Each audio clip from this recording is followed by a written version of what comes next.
Walking away from a successful film career in America is almost inconceivable, positively un-American, which makes the case of Terrence Malick one of the most mystifying in movie history. He created two hugely influential films and then just evaporated. After working as a writer for hire, Malick made his name in 1973 by writing, directing, and producing Badlands, a chilling, funny, and weirdly beautiful vision of two sociopaths on the run. Badlands was hailed around the world as one of the most startling directorial debuts since Citizen Kane, but the world had to wait 5 years before seeing another Terrence Malick film. Days of Heaven was an ambitious tale of class and sex in America, set mainly in the wheat fields of the Texas Panhandle just before World War I. Shot largely at magic hour, the time between sunset and moonrise, Malick's second film is simply one of the most beautiful color films ever made. But it does have its dramatic problems, and after a somewhat mixed reception, Malick disappeared, and the legends began.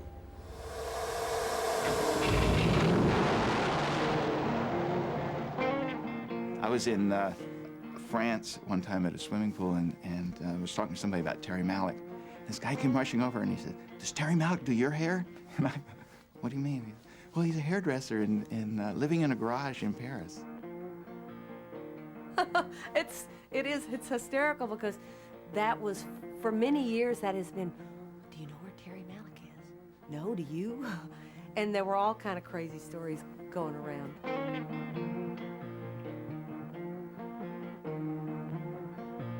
I recall once being on the street with him in Washington, and we were there going to a museum, and some kids at the museum recognized me or thought they recognized me from some show and started talking to me, and he disappeared.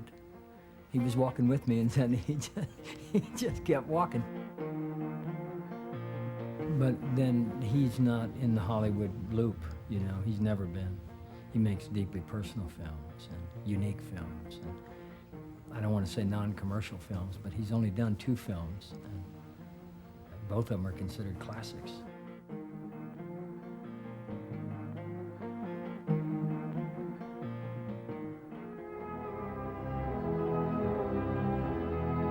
Terry's films are both, they're very different, but they both, for me, were very lyrical and very, you know, poetry, visual poetry. Is when you look at a Malick frame, something happens to you, and it takes your breath away. You said, "My God, haven't I dreamt that?" We'd be doing one shot, and the moon would come up, and it would just be just brilliant, just some incredible, and we'd all jump in cars and take off after a shot. The scene with Martin with his hands over the rifle, that was just one of those things.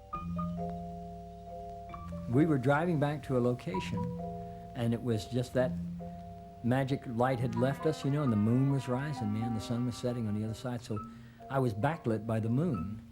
And the cinematographer had already driven back to the hotel. He was gone. I was sitting in the car with Terry. We were driving back. He said, "Oh, my God." I said, "Yeah, I know right what to do." He said, "Get the rifle." I said, "Fine." And he operated. He went out and set the camera up and shot that scene. It was what we call a stolen shot. We did a lot of that. We lived in utter loneliness, neither here nor there. Kid said that solitude was a better word, because it meant more exactly what I wanted to say. Malick has a very unusual and academic background for a filmmaker. I knew him as a student, and he was a philosophy major, and his main interest was Heidegger. He did the definitive translation of a very important Heidegger book called The Essence of Reasons. And they both have this interest in the world, to use the Heidegger language. And the world is sort of the background of common sense that we all share as to what it makes sense to do and what it doesn't make sense to do. I think you can see in Badlands that Terry was interested in sort of what would it be like if somebody wasn't part of our world. Hey.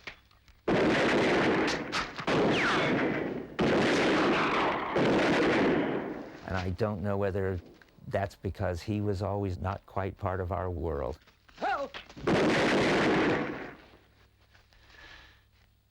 Terry gave me an image for the weapon, whatever weapon I was using. was a magic wand. And that was the image. He just said, you disappear people. People are in the way. This is nothing personal, but I disappear you. Bang, you're gone. It was just so kind of matter of fact, you know, when people just kind of disconnect from reality. I think that, for me, was the horror of what they experienced. It was like a child. Hey, you're throwing big ones. Ho, ho! Kato! The shovel's in the truck.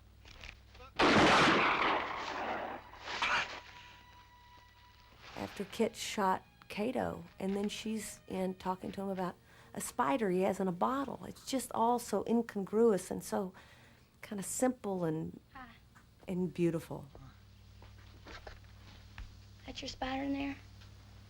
In that bottle? Yeah. What do you feed him? Flies, grasshoppers, and I'll catch them. I think that the fact that they were like children was, a lot of it was portrayed in Holly Sargis's voiceover. Her observations of Kit were so innocent. Kit was glad to leave South Dakota behind and cursed its name. He said that if the communists ever dropped the atomic bomb, he wished they'd put it right in the middle of Rapid City. He was rough on his own scripts. I mean, because he wrote everything and he was such a visual person, he felt he could change and did change stuff at any moment. More than most directors would dare do with someone else's script. I never, ever had the slightest doubt what he was doing. I remember some crew members were just shaking their heads saying, who just upstart? No, damn fool, what does he think he's doing? I'm out of here. What, is this a comedy or what? What's he doing, you know? And he was always taking notes on stuff, and he never had a piece of paper. He'd write it on his hands and his arm, and both hands and arms were filled with notes, and he'd be looking at his hands like this, you know, saying, oh, by the way, I want you to, you know, when you do this and that, don't do that, but do this, you know, blah, blah, blah. And he'd be looking at this palm of his head, fingers were all his ink. It was got to be a joke. They claim I got him wrapped around my little finger, but I never told him to shoot anybody. Gosh, I like your house. We had to shoot this scene at this rich man's house. And there was an actor hired to play the character who comes to knock on the rich man's door while we're holding him hostage. The actor who was supposed to play the scene didn't show up. And so Terry said, well, I guess I better do it. And so, but he said only with the proviso, you know, that later on when we get another actor eventually, you know, and I'll just insert him. Hi. Hi, Mr. Scarborough here? Yeah. The thing about him, he's down with the flu. He's sick. Really? Yeah. I'd invite you inside, except it's contagious. Don't want to start an epidemic. No, of course not. It's only he called last night and asked if I'd come by. Well, he didn't have it last night. But he always wanted to reshoot that scene. And I promised him I would never, ever reshoot it. I said, that one's for me. Terry didn't want the film to end. I mean, we all left, I think, in September, or end of September, October. And Terry said that he was going to stay there in his Volkswagen. He kept a camera, and he was going to shoot second unit. And he didn't leave until it started to snow. I mean, he doesn't quit until he has to. Many times I've wondered what was going through Kit's head before they got him, and why he didn't make a run for it while he still had the chance. Did he figure they'd just catch him the next day? Was it despair?